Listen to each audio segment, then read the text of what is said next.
One, two, three. Mm-hmm. All right. Go. So here we are on another episode of this Small Firm Exchange interview series, and we have an amazing guest here, Jeremiah Russell. I'm gonna formally introduce you, but thank you for being here. Pleasure always connecting with you. Always, we've known each other for quite some time now, and I think we hit it off right away when we got to the SFX. But let me just go ahead and introduce you so that just in case people don't know who Jeremiah Russell is. So Jeremiah graduated from the Savannah College of Art and Design with a Master's of Architecture in 2003. From 2004 to 2014, he worked for way too many other architectural firms in Florida, Virginia, and Arkansas, gaining an incredible breadth of experience in aviation, retail, office, multifamily, historic preservation, and custom residential design. In 2014, he took the big leap and founded Rogue Architecture. Since then, his work and experience has continued to grow, specializing in custom single-family homes, multifamily and affordable housing, commercial, office, and retail, custom interiors, and historic preservation. In addition to being an NCARF certificate certified or certificate holder, Jeremiah is licensed in 14 states. Oof.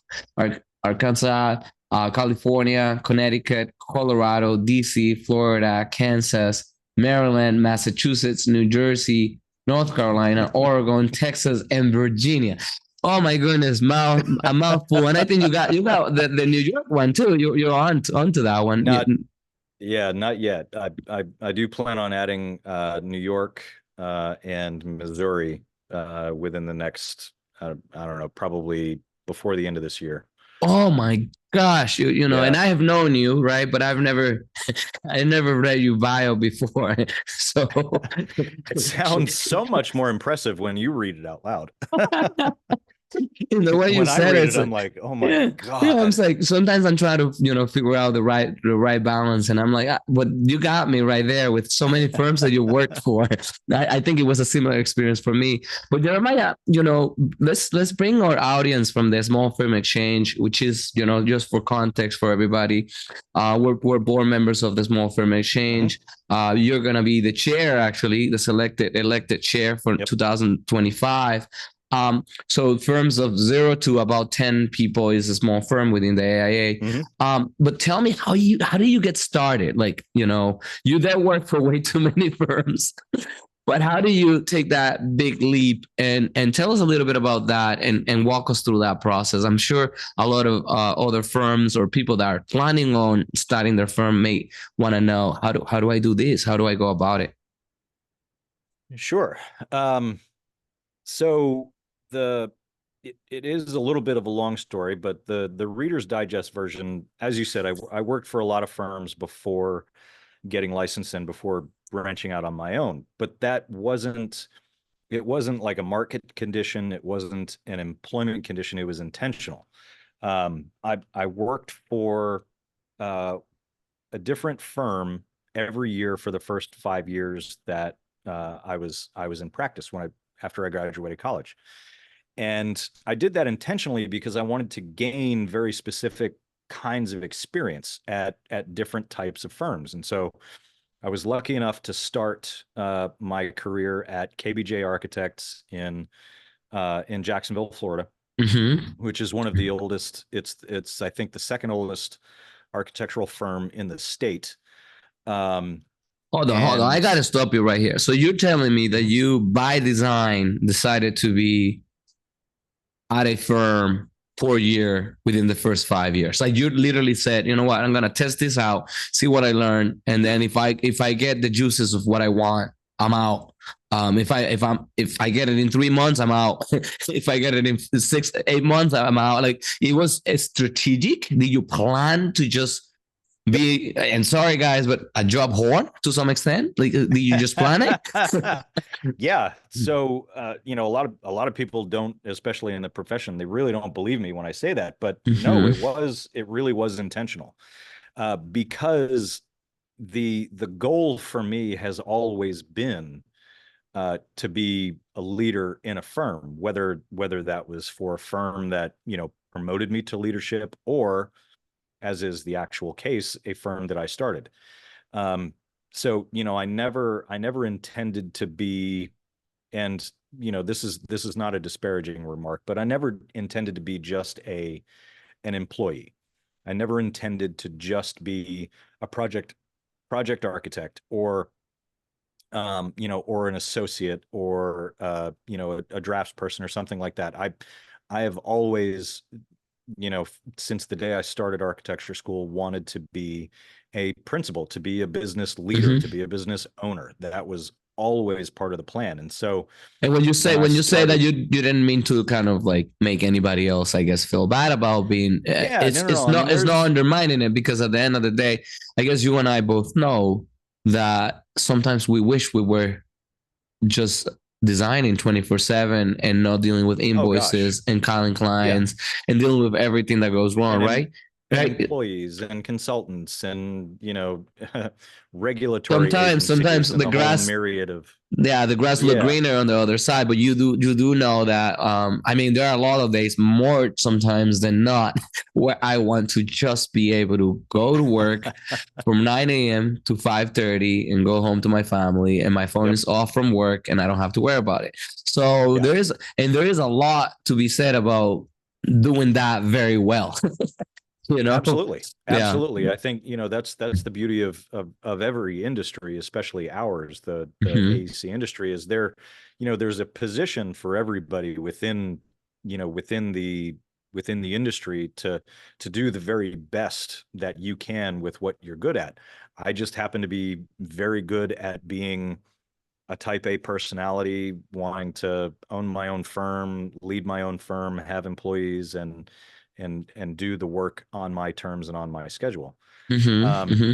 and so that was always the plan. And so, in 2014, when I started my company, it was a little bit plan, and it was a lot, I think, uh, call it kismet or destiny or just fate, everything happening at the right time. But I was working for a firm here in Arkansas, and the conversation was being had that, once I was licensed, it was time for me to start moving up in the firm, taking more of an administrative role, more of and moving into a partnership and ownership role.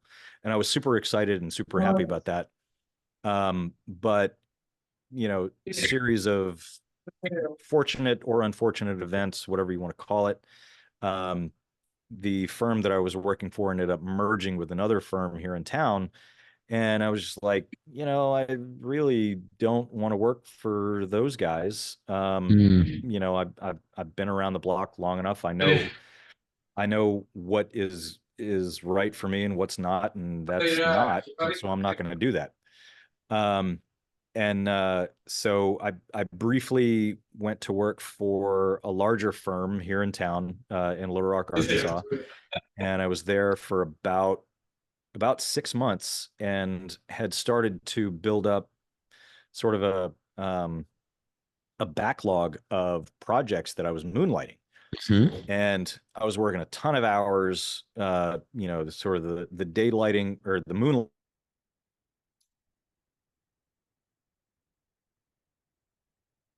You froze there, Jeremiah. I'm not sure what happened. Threw up my hands and went to my wife. I was like, look, something's got to give. Either we let these projects go and I just, work full time, or, we take this chance and start our own business and see what we can do with it. Yeah, could you Um, recap a little bit? There was a portion that froze. I don't know what happened. Maybe it was my internet, but yeah. So so you said you've been long enough around the clock, the block, and you mhm. knew how to do this. So what was that? Yeah, tell me a little bit about it. Yes, Froze up for a second, so I want to take a look at that. Yeah. sure. So the firm um what that my old boss was merging with was one that I just, I sort of had seen how they operated. And, it's again, it's not a disparaging comment. It's something I was aware enough at the time to realize that that's not the kind of firm that I was going to be successful at. Okay. And so I didn't want to work there. And so I briefly went to work for a much larger firm here in town. It was sort of the, the corporate kind of corporate architecture firm, lots of principals, lots of production staff, multiple offices, et cetera, et cetera. And I was there for about 6 months and had developed this backlog of projects that I was moonlighting. Yes. Okay. And it was just, and that's where it was getting. And was it that getting okay? Was the moonlighting okay with those firms? Or were you just doing, how do you do it? How ethically correct do you do well, it? so I probably didn't do it the best way. I didn't tell them. I mean, everybody knows because I mean, everybody is even some of the principals at that firm were doing their own side projects. Um, and And those were projects that probably weren't necessarily big enough to bring to the firm, or like it wasn't. Right. Yeah, it was more like smaller residential projects. I had a couple of historic preservation projects going on at the time, which is still something that I'm incredibly passionate about. Mm-hmm. But I'm working 7 days a week. It's like 16 hours a day, like 80, 90 hours a week, and I was just exhausted. And I was like, told my wife, look, something's got to change. A or B, pick one. And she picked B, and that was 10 years ago, and we haven't stopped going strong yet. So I guess we did something right. Oh yeah, that's really good. So essentially, by the virtue of the fact that the firm was merging, that already started kind of to set a path for you to say, this is the direction I have to go. And you already had enough work on the background that you could say, well, hold on, I mean, do you do the math? How do you come up with, because, I'll tell you a little bit about how I did it, right? I worked for many firms just like you, exactly like you. I don't think it was by design, but looking back, it looks like it was the same. But like, I did the math and I looked at the numbers and I was like, how much do I actually need to be able to feed me, my wife at the time, and DJ, who was a little one, and pay the mortgage, right? And I was like, what's the minimum, right? Like, what's the bare minimum that I could possibly do? And I started doing Uber. And as I was doing Uber and Lyft, I was kind of trying to manage how to go about it. I wasn't making it, Jeremiah. I wasn't making enough. When I was like jumping off to do this full time, I didn't know enough people. I didn't have any backlog. I had non-compete agreements. So it was really difficult. It was very shaky. I mean, I remember there was one job I was charging like 3K for. It was like a multifamily project. It was insane. I was selling it for nothing. For nothing. Pennies on the dollar. Yeah. And like, that was it for the month. That was it for like the 2 months, 2 months of that.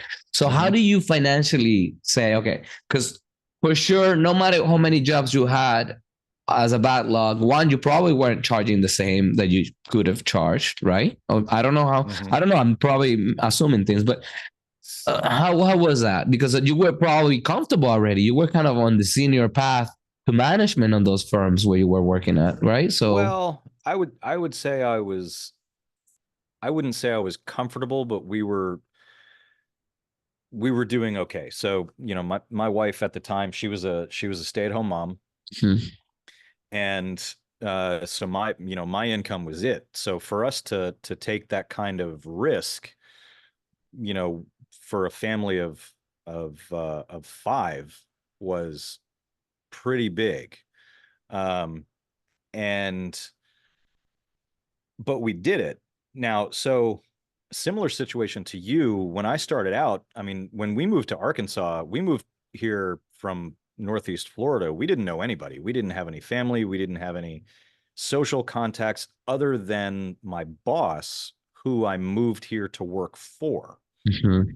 And so we had only lived here for 2 years when I got licensed. And then I got licensed in April of 2014. And in November of that year, I worked my last day as a W-2 employee and officially started my own firm.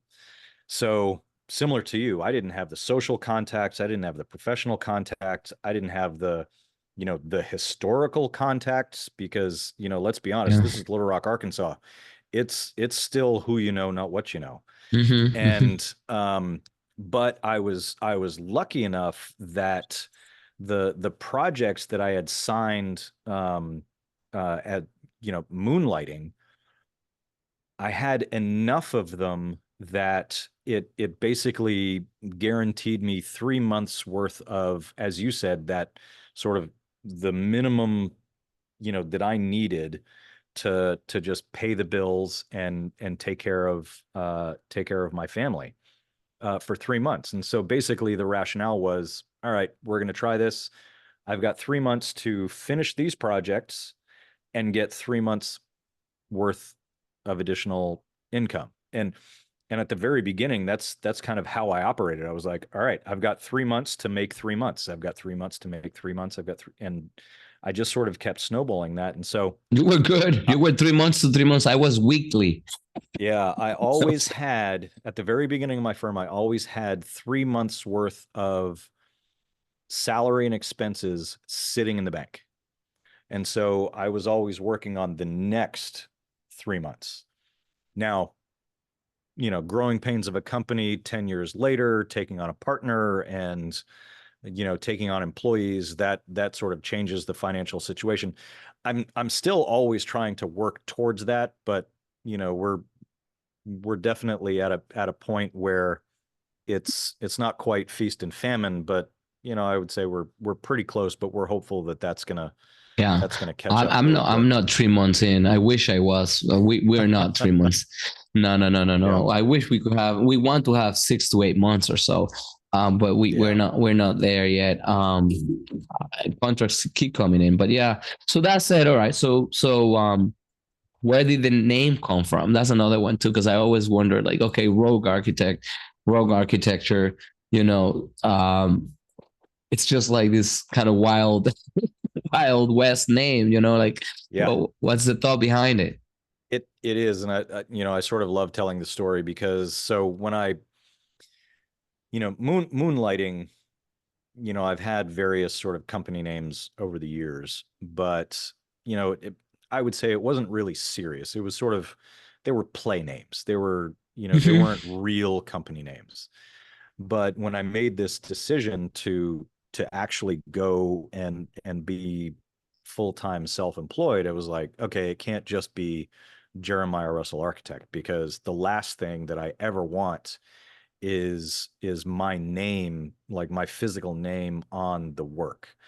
Like I'm not here to leave my, personal stamp as a legacy on the architecture that we create. I want the company, I want the work that we do to be the legacy, not me as an individual. I want this to go beyond me. Like when I'm gone, I still want this company to be here. I still want people carrying on the sort of rogue architecture ethos. And so, when I sat down to sort of think about what I wanted to name my company, I started thinking back to my experience and that very intentional move to gain experience in different types of architectural firms. And what I realized is that, all of those years some people call it bouncing around. I don't. I just call it research. In all of those years in research, I was basically making two lists. I was making a list of, okay, here are the things that you should do when you're running a firm. Here are the things that you shouldn't do. And what I was doing was I was taking the best and the worst from all of the places that I gained experience in, and I was using that to set up the culture of my own company. Even though at the time it wasn't there yet. I wasn't actively thinking about starting a firm until I actually did. And then I was like, oh shit, what do I do now? And so, when thinking about names, I was really trying to think of like an identity. And the word rogue it actually has a dual definition. So it has sort of the colloquial definition of someone who is um it's synonymous with like pirate, someone who's like outside of society, or, doesn't conform to the rules, or, has this kind of, negative connotation, somebody who's not nice, who's not, I don't know, forthright or something. But then there's another side of the definition that simply says someone who operates outside of the normal bounds.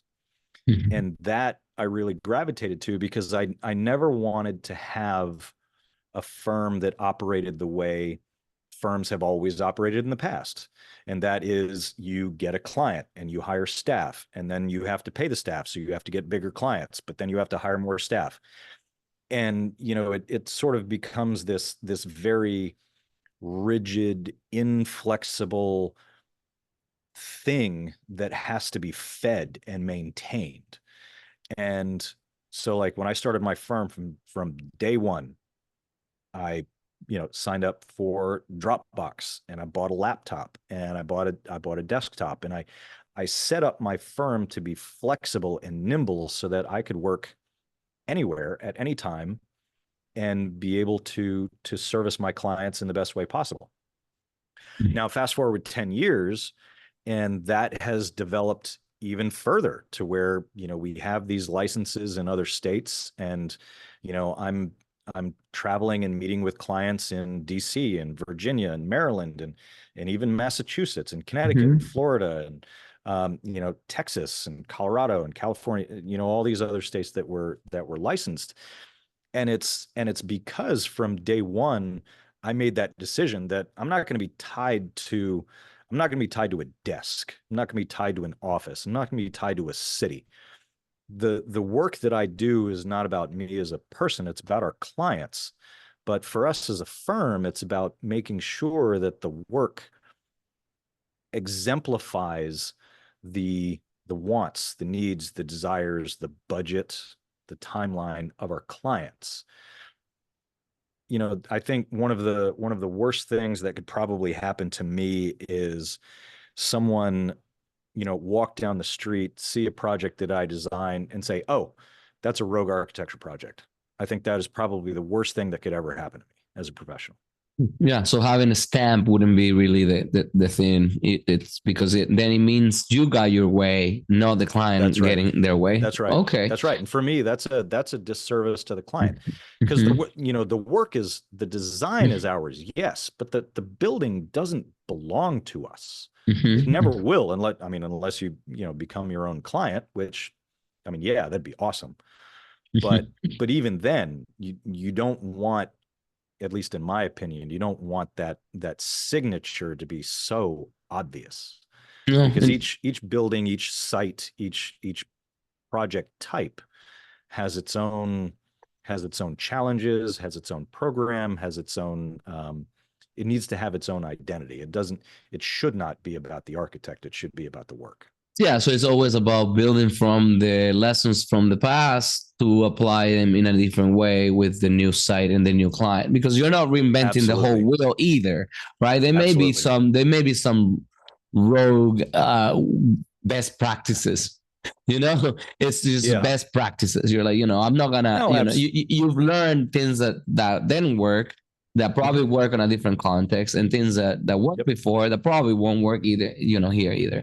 So Absolutely. that's good. Now I wonder how do you go about your first hire too, and that process? Like, how was that?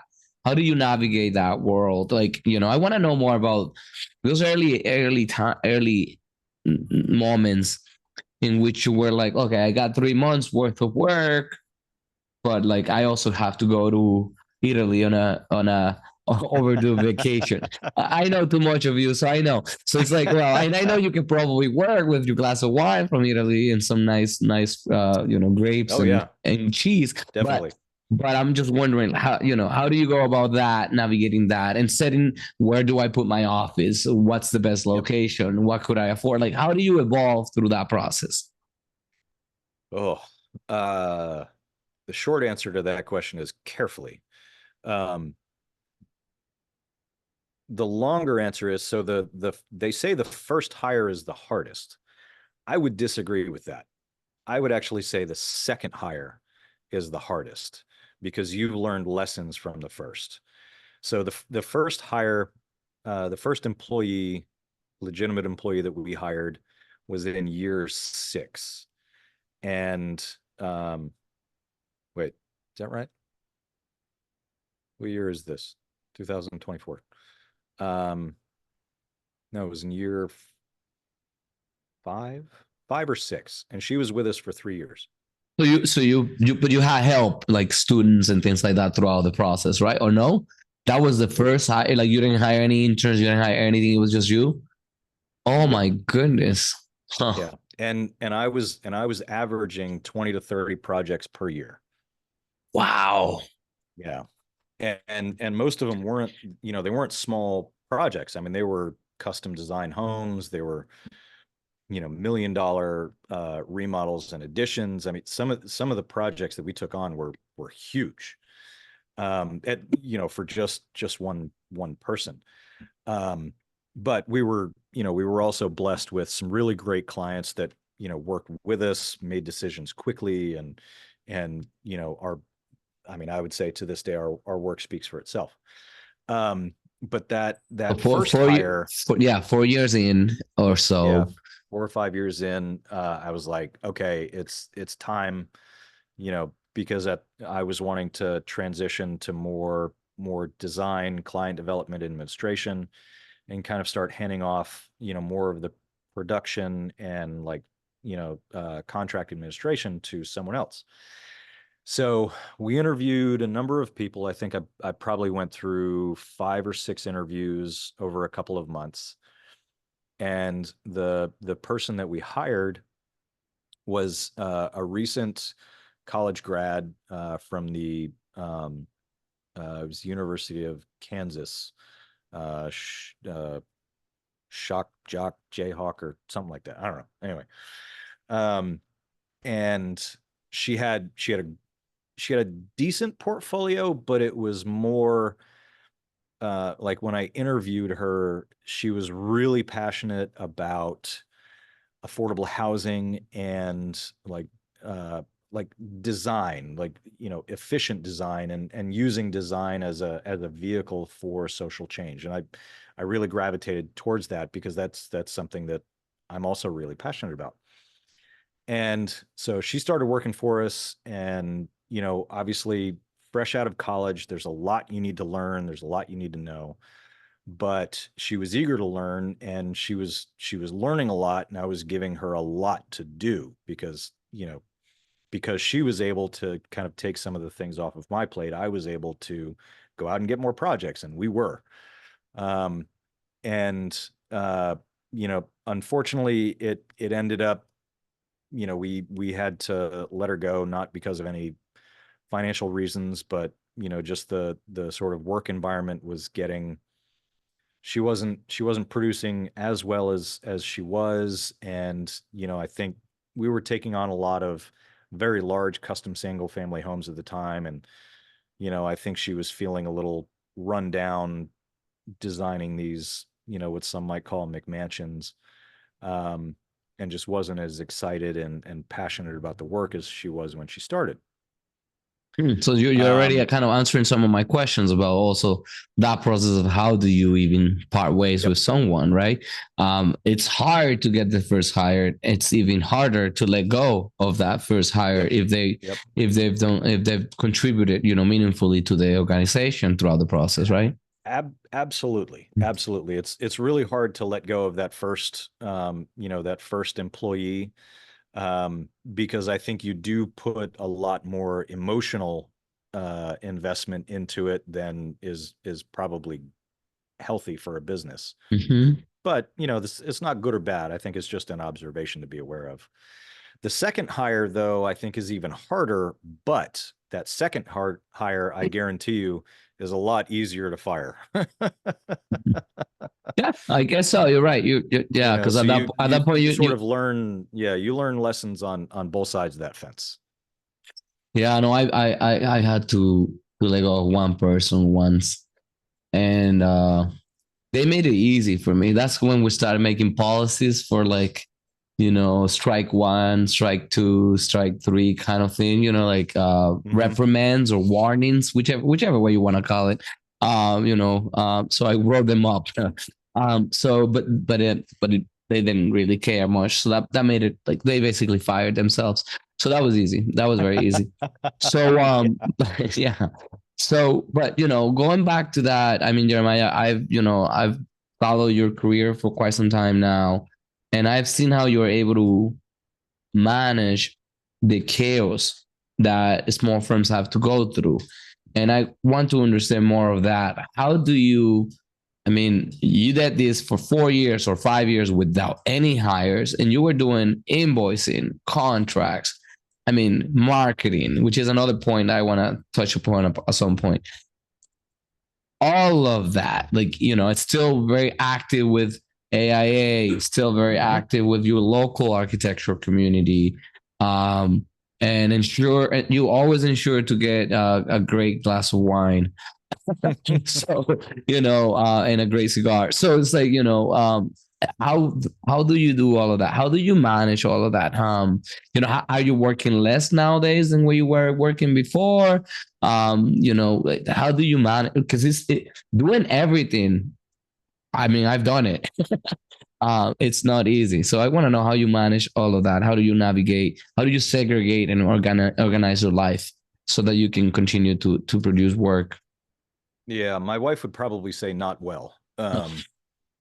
Yeah, I'm And sure. I would tend to agree. So I think there's for and I'm about 100% positive you're going to agree with this statement. For people like us, for people like you and I who are dedicated not just to the profession but to the craft and to the business of architecture, Hmm. it's not a job, it's not even a career. Sometimes it does end up being a little bit of an obsession, and you give everything that you have to this industry, um, and sometimes everything else in life tends to be secondary. Hmm. And that's a real and present danger that I deal with. So, my oldest daughter, she's going to be 26 this year. My son's about to turn 16, and my youngest daughter is about to turn 15. And so, the one is sort of grown. She's out of the house. She's doing her own thing. But the other two, I have a very finite amount of time left with them before they leave the house and like go off to college and start their own lives.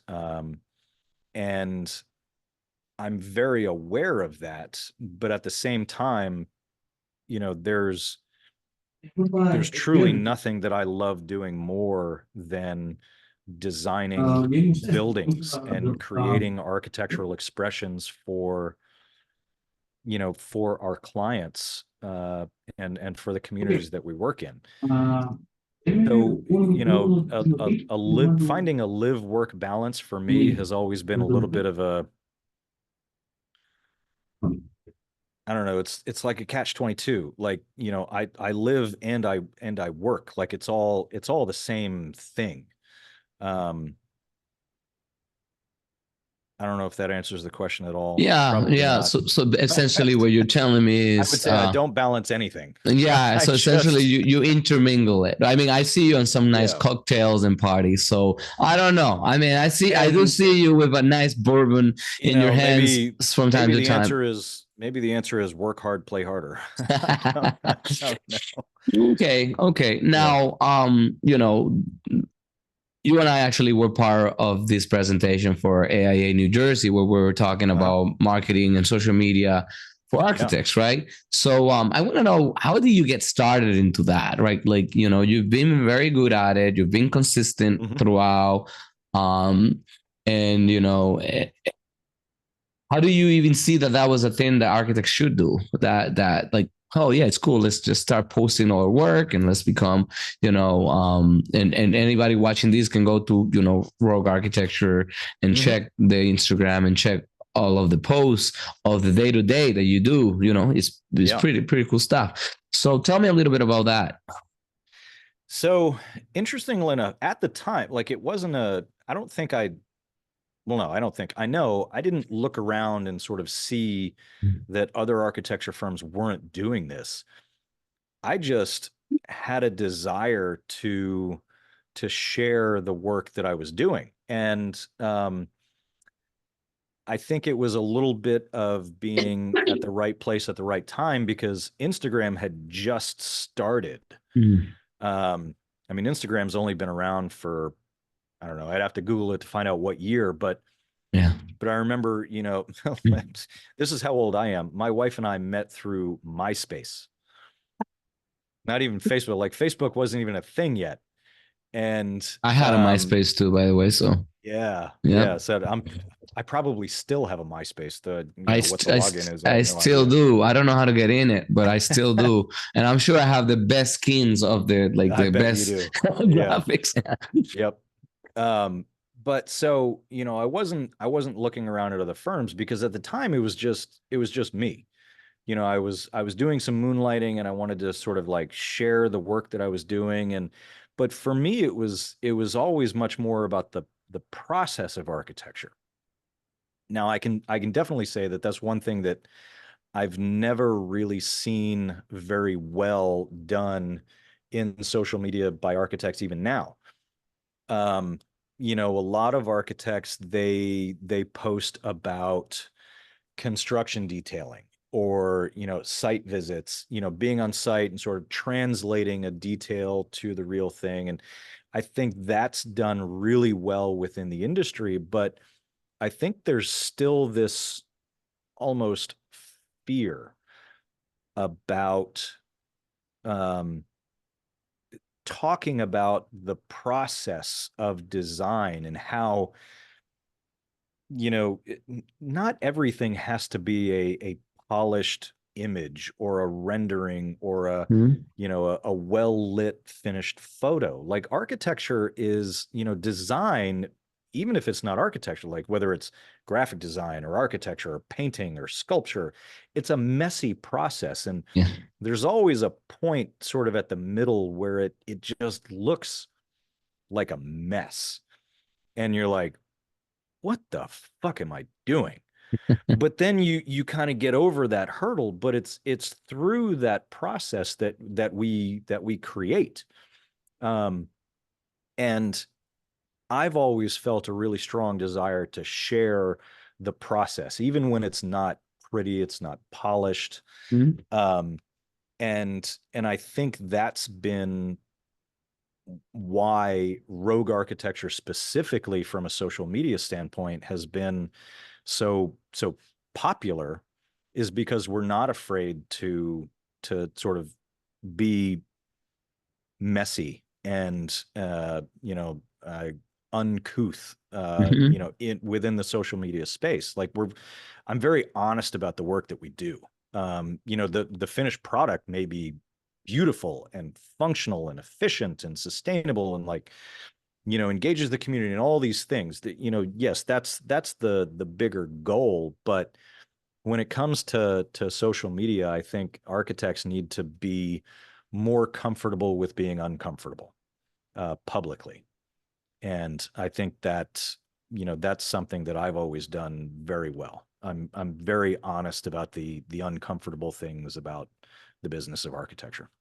No, no, and I think that that speaks a lot about the story that you just mentioned of how you even got started, and how your life is about architecture in a way that even the trips you plan and how you navigate through your day to day. Architecture is always there, right? So why not capture all of that? And you're right. The process, we don't see much of the process, and I don't even think.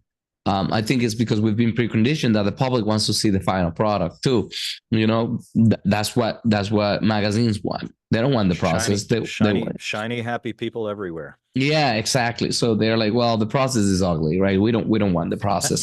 But hey, lately the process of getting in good shape has been something positive. I see a lot of people posting their gym photos and going through that process and that.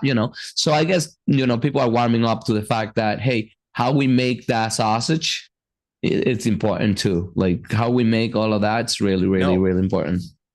And Absolutely. it's kind of I like was how the how becomes what, right? Like the how you make it I becomes was the what. Yeah. I was just having this conversation with a contractor friend of mine the other day. People really do want to know how the sausage is made. They want to see the process. They want to know, because also at the end of the day, architects and let's just talk about the business of architecture for a second.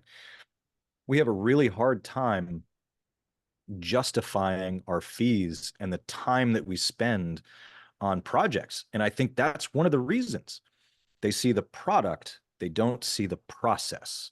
And they don't understand, the average client doesn't understand the time, the effort, the expertise, the research and the knowledge that has to go into creating, just that one page that they see, and they're like, oh, well, I mean, you just clicked a few buttons and it, the computer spit it out for you. No, I spent 20 years learning how to make the computer spit that out. Exactly. I was gonna, Yeah. the issue, and I guess we can vent over this. Probably at the AI conference next week, we're gonna vent about this. Yeah. Is the fact that we are in an industry that basically focuses on prevention. People don't care much about prevention, and they don't understand that prevention is the best medicine, right? So Mm-hmm. a very well designed, a very well put together set of drawings makes everybody's life easier, better, and it saves Mm-hmm. them a lot of money.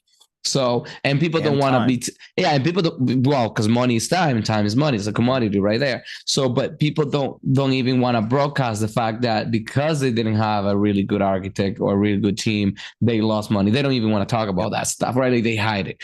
But when Yeah. they do have one, it's almost like it's magic.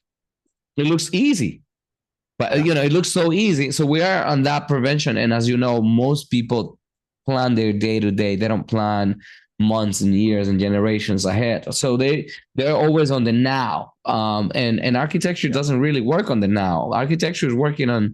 20, 30, 40 years, right? In life cycle, right? So Yeah. we're not working on the now. We're working on the tomorrow, on the all electric solar panels. We're Mm-hmm. working on the future. And it's hard to put value on something that doesn't gratify you now, right? We are in the fast food industry right now, in the fast food everything, in the instant gratification for everything. So Mm-hmm. I find myself fighting that and teaching my kids that, hey, if you want generational wealth and if you want freedom, financial freedom, you have to start with all of these small decisions that you have to make Yeah. so that you can pave the way. But they don't Yep. buy it. They don't see it. Most of my contractor clients also don't see it. They're learning and they come back, and that's why they come back. Yeah. So I There's always a say, yeah, go ahead.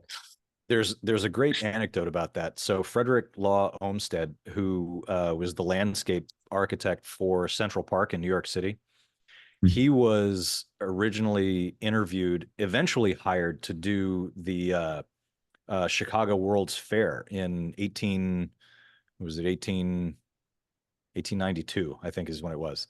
It was if you've never read the book, Devil in the White City, you need to. It needs to be on every architect's must read list. But so Frederick Law Olmsted, when he was interviewed for the commission, they told him he had 3 years to get it done. And when they told him that, he flat out refused to do the project. And he used used Central Park as the example, which took 25 years to establish like the design that he created, because they had to plant plants and they had to let them grow. Like it took 2.5 decades just for Yeah, Central and the Park to. survival rate, they had to know how many were going That's to right. survive. That's It's right. yeah, it's something. Yeah. And so, he flat out refused. He's like, it's impossible. Like, you're out of your minds. I'm not going to do this. He did end up doing it. And it was a success, at least from the Frederick Law Olmsted. I think he actually died not long after the Chicago World's Fair. I don't know if that had anything to do with it, but maybe. Um, but from the attendance perspective, it was a monumental success because they saw that finished product. Now, is it what Homestead wanted it to be? Probably not. But it was that, that very messy execution that created this product that everybody saw, and it was lauded, it was celebrated worldwide. But I think from his perspective, he would have considered it a failure. No, So exactly, because that's what that we're duality that we work with. we are on that sort of, again, prevention, planning, seeing things that people cannot see prior to them happening. It's almost like magic, right? So well put together architecture looks like magic, but if we could show the effort behind it, as you do with the process, then people will start valuing the fact that, hey, that didn't just happen overnight. Not everyone that can buy Revit or Vectorworks doesn't necessarily automatically become a talented designer, right? Talented architect. That's not going to happen. There's no easy button. No, there is not. I do have a button that says that was easy. That's as far as it goes. Yeah, that's about it. You throw that at the interns when they, like, come on, get it done. Yeah, right. So, but even that, right? The interns, you have to put so much love into them. So now I want to move away now. We understand how we started. We understand the role of marketing within your practice and how you balance or don't balance your life. But I want to know, Jeremiah, how are you positioning yourself for the future? I mean, do you think that the way you're doing architecture right now is going to be sustainable, working 24/7, mitigating all the situations? Do you think it's going to give you the reward that you want? You mentioned something very important, and is that soon enough you'll be an empty nester. So I want to know more about that, about how are you planning to I mean, if you say it's all perfect and you like it the way it is, then great, nothing to be changed. But if there is something to be changed, and if you don't think this is sustainable, you don't think you can keep up the way that you've been doing it, how are you positioning yourself so that you can have as much reward or rewarding life as possible?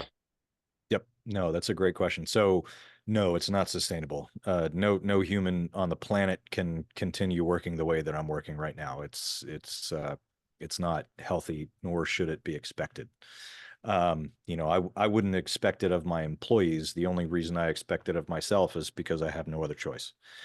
But in terms of future planning, and I would even you call do it have a choice, by the way. You do have a choice, and that's that right there. That planning that you're doing, that you're doing, right? So, because I don't want to like I don't want any of the followers of SFx and all of the YouTube channels to say, "Oh, there's no choice. I'm just a workaholic, and that's gonna be the end of it." So, exactly. What's the strategy? What are you doing so that you don't have to do this forever?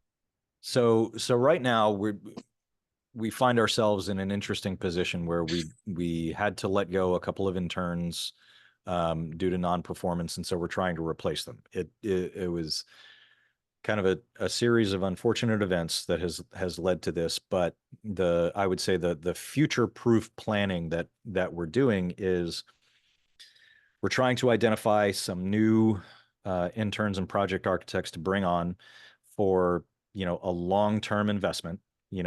So we're definitely taking some real time to interview and find the right person, not just a body to sit in a chair, or persons, because we do have multiple positions open. But we are also, my partner and I are actively looking for a third partner, and that's where the long-term planning comes into play. Because when my partner and I signed on with each other, we both understood that our firms had gotten to a point where it was never going to grow beyond ourselves, because there's only so much that we can do as individuals.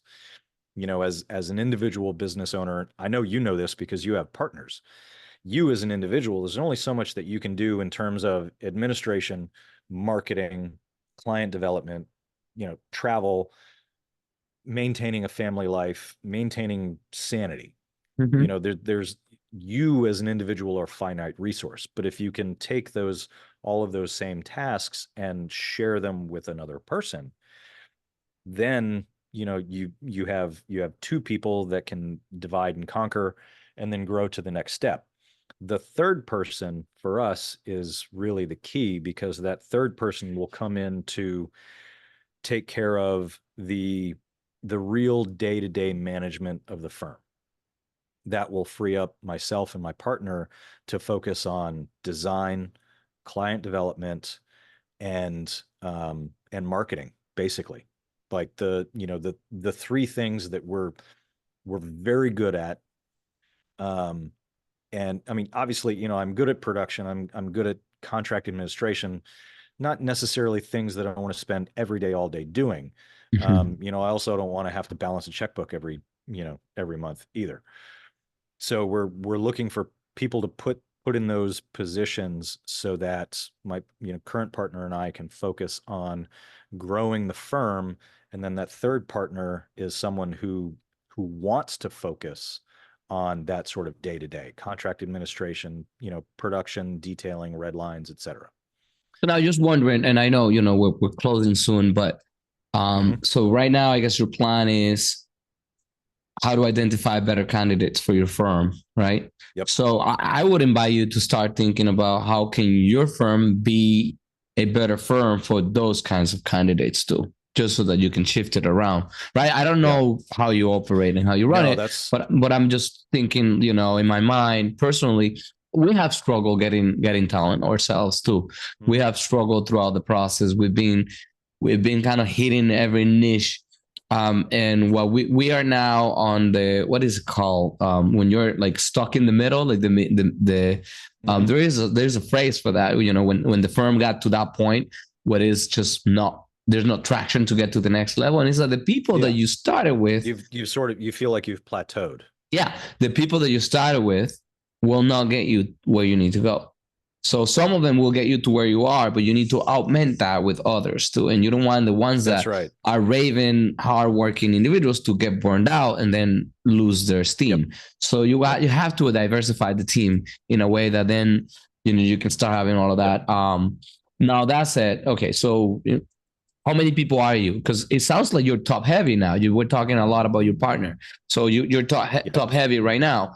So it means that you have high two partners, one production staff, but we need two additional production staff, and then identify that third partner. Yeah. So certainly, and that's another question too. How do you find your partner? And that's for another podcast, which we're gonna be having Jeremiah Russell and Darwin Fortuna coming up soon. But how do you identify the right partner? How do you identify the right balance and the right mix? Now, one thing I was hoping that I would hear from you too is, because you mentioned earlier how Rogue doesn't want to be or doesn't desire to be that firm that needs to grow to meet the needs of these clients, to then get bigger contracts, to then get more people to meet the needs of these new, more demanding clients, and become this machine that has to be fed. Kind of how you mentioned it, right? So, do you think so what's the solution, right? Because I'm on that mode right now. Every single day, brother, I am trying to feed that machine. Every move and every decision I make is try to feed that machine that keeps on going. That payroll comes every 2 weeks, and we have to meet it, and we have to make sure we're comfortable. It's not easy at all. It's a nightmare. Absolutely. Yeah. It's very difficult as a business owner, and anybody listening to this who is considering starting their own firm, I think that's probably one of the most important things that needs to be considered within your decision-making process is, do you have the temperament to deal with that stress day in and day out? But what I would say is my goal for my firm is not to be that monster that needs to be fed, but rather have a culture and a list of clients that comes to us and trusts us to take care of their work. And we have the people in place to do the work efficiently and in a very profitable way. So I've said many times over the years that my firm is never going to be larger than 5 to 6 people. But the type of project that we are positioning ourselves to take on is that like 10 to $20 million multifamily project. And we want to position ourselves to do those types of multifamily and affordable housing projects, take on, 3 to 4 per year. Now, some of these are like multi-year projects, so you can, in terms of planning, you can stagger them out and stage them over time. But, I want to be a $3 to $5 million firm, but with 6 people in terms of our gross revenue. So from a salary standpoint, we're profit heavy, but that then allows us to invest in communities and build our own affordable housing and become our own client. We're never not going to service the clients that have, trusted us for the last 10 years to design their work.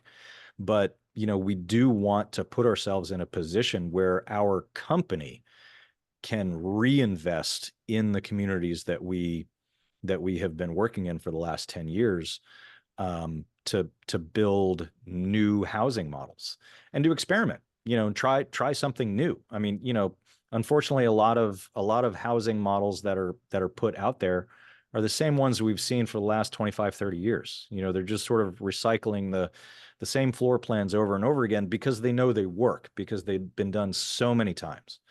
But I think there's a market, and I think there's an appetite within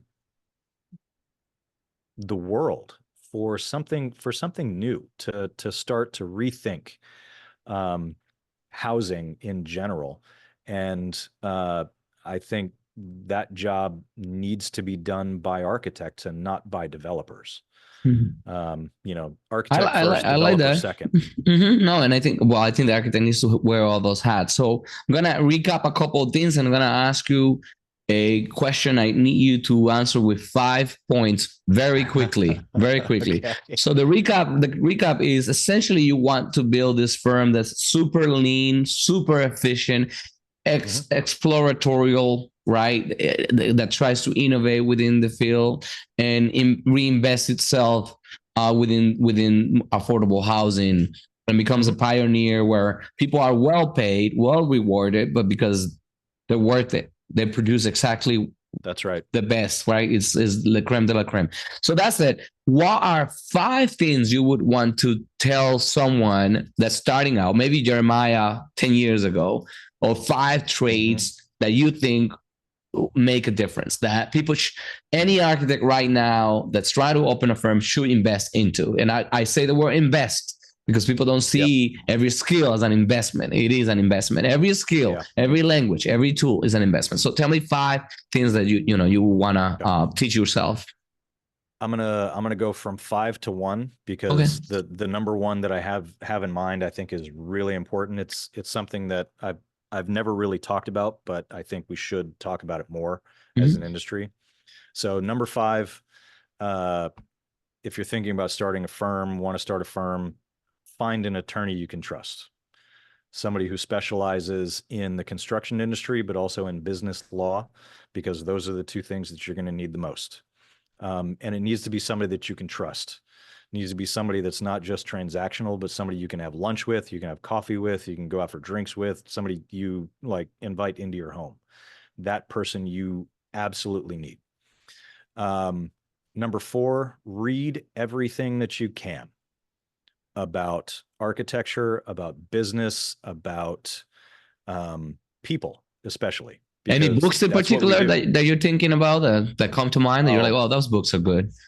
Oh man, there's so many. I could make a list, but we don't have time. I would say some of the top business books that I've read are like the 4-Hour Workweek. The Good to Great was an incredible one. There's actually a book.